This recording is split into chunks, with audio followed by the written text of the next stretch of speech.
زمونږ حمایت دپاره لطفاً زمونږ چینل سبسکرایب کړئ.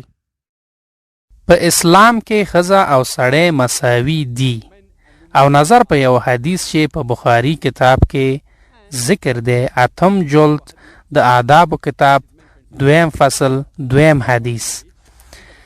یو کس حضرت محمد صلی الله علیه وسلم ته راغلو، پوښتنه یې وکړه چې هغه کوم تن دی چې تر ټولو ډیر مینې او ملګرتوب مستحق دی په دې دنیا کې. محمد صلی الله علیه وسلم وویل چې مور. هغه سړی بیا پوښتنه وکړه چې هغې نه بعد څوک؟ محمد صلی الله علیه وسلم ورته وویل چې مور. هغه سړی بیا پوښتنه وکړه چې بعد د هغې کس نه څوک؟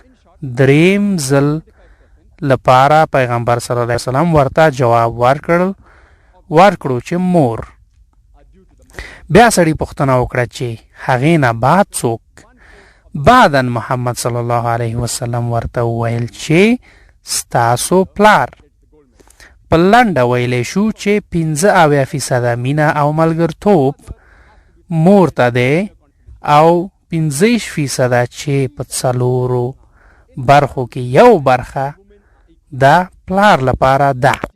په لنډه توګه مور به د سرو زرو مډال، نقره یا سلور مډال او برونز مډال اخلي او پلار باید په یو تسلیت جایزې باندې راضي شي.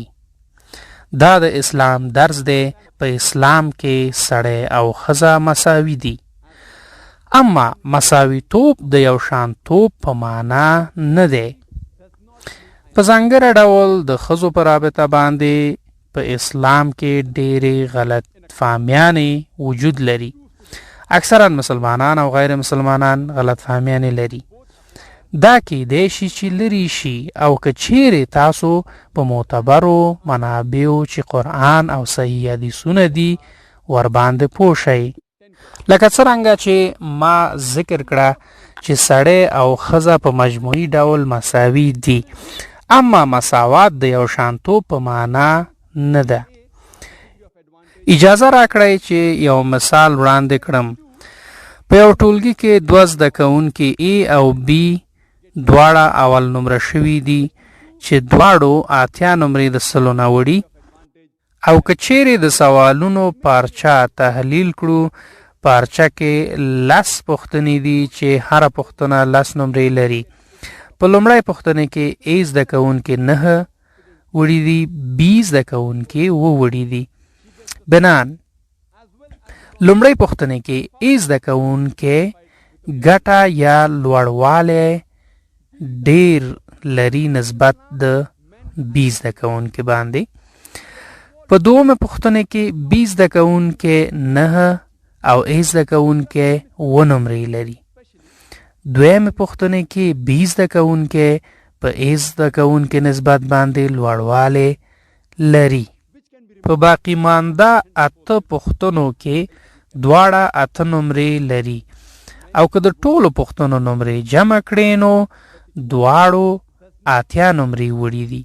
بنان او که موږ دلته تحلیل وکړو نو دواړه زده کوونکي A او B په مجموعه کې مساوي دي، اما په ځینې پوښتنو کې A لوړوالی لري او په ځینې پوښتنو کې B لوړوالی لري، اما په مجموعه کې دواړه مساوي دي.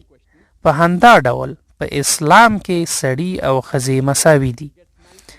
ورورولي په اسلام کې په دې معنا نه ده چې تنها د یو جنسیت والا مساوي دي.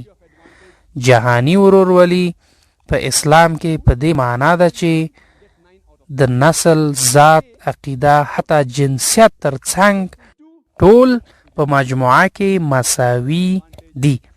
سړی او ښځه په اسلام کې مساوي دي، اما په ځینې اړخونو کې سړی لوړوالی لري او په ځینې اړخونو کې ښځې لوړوالی لري، اما په مجموعه کې یو عمومي ډول دواړه مساوي دي.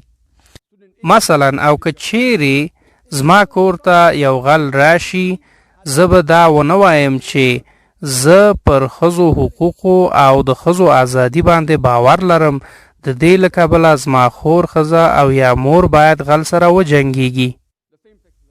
ځکه چې الله په قرآن کې وایي سورې نساء کې سورې 4 آیا 4 چې الله سبحانه وتعالی سړو ته د نورو نه ډیر قدرت ورکړی دی، یعنی سړی د ښځو نه ډیر قدرت لري.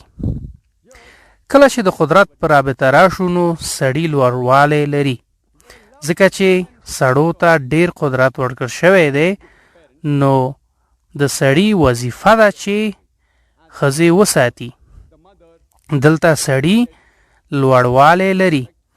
کله چې د محبت او ملګرتوب پر رابطه راشو چې اولاد باید مور ته یعنی ورکړي محبت او ملګرتوب، نو ښځه لوړوالی لري. همدارنګه لکه ما چې مخکې ذکر کړه چې مور 3 برابره د پلار نه ډیر احترام او ملګرتوب ته ضرورت لري، دلته ښځه لوړوالی لري. اما که په مجموعه ډول تحلیل وکړو نو سړی او ښځه په اسلام کې مساوي دي. د لا ډیر معلوماتو لپاره تاسو کولی شئ چې زما ویډیو کیسټ ته رجوع وکړئ چې ما پکې خبرې کړي دي د ښځو حقوقو باره کې په اسلام کې عصري او زاړه. دا یې لومړی برخه ده او لیکچر دی، او دویمه برخه کې سوالات یا پوښتنې دي. دو کې موضوعات په ډیر تفصیل سره څیړل شوي دي او هغه ډیر غلط فهمیانې چې د انسانانو په ذهن کې دي دلته لري شوي دي. او په دې خبرو کې ما د ښځو حقوق اسلام کې په 6 پراخو عناوینو باندې تقسیم کړي دي: معنوي حقوق، اقتصادي حقوق، اجتماعي حقوق، شرعي حقوق، تحصیلي حقوق او سیاسي حقوق. او دا مې تشریح کړې ده چې سړي او ښځې په اسلام کې مساوي دي.